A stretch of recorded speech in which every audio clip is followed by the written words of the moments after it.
की एक श्रेष्ठ नर्तिका हो, एक कुशल गायिका हो। धन्य है तुम्हारा जीवन और प्रशंसनीय है यहाँ तुम्हारी कला।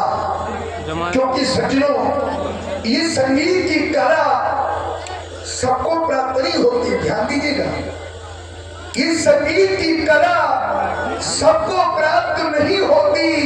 इस संगीत की कला उसे ही प्राप्त होती है जिसके तुम और साधना की जाती है।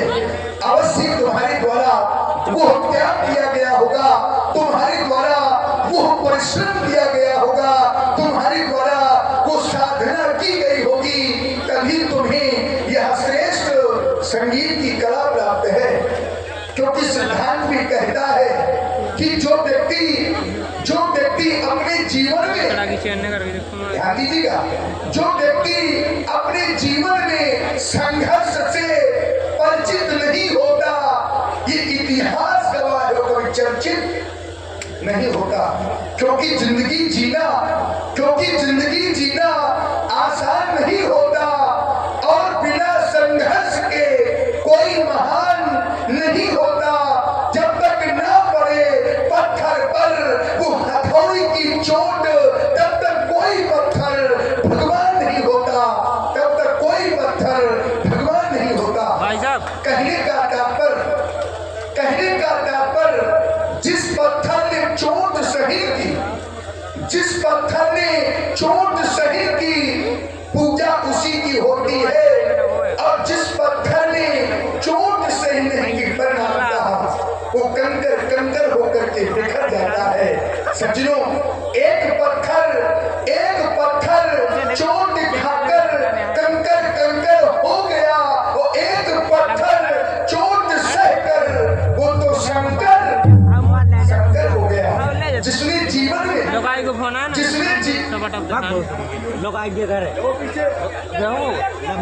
अच्छा तो सही है। तो मैं यहाँ को लव मैरिज कर बाकी सब कर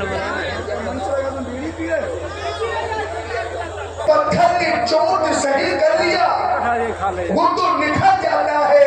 और जिसने संघर्ष नहीं किया, वो एक ना एक दिन बिखर जाता है।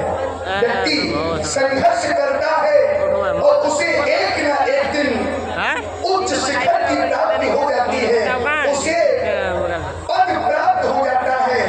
और जब उस व्यक्ति को पद प्राप्त हो जाता है तो उसके जीवन में मद आ जाता है, अर्थात अहंकार आ जाता है। और मेरे बंधुओं, ये अहम की अकड़, ध्यान दीजिएगा, ये अहम की अकड़ ज्यादा चल नहीं सकती। मौत की घड़ी ज्यादा टल नहीं सकती। लूट कर दौलत कितनी भी जमा कर लो, पर पाप की कमाई कभी फल नहीं सकती।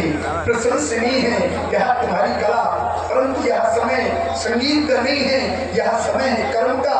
जाओ जाकर रात प्रसादों में विश्राम करो। रात सेवक आरती का भव्य ध्यान सजाओ, वो अजगो पूजन है तुम्हारे साथ है।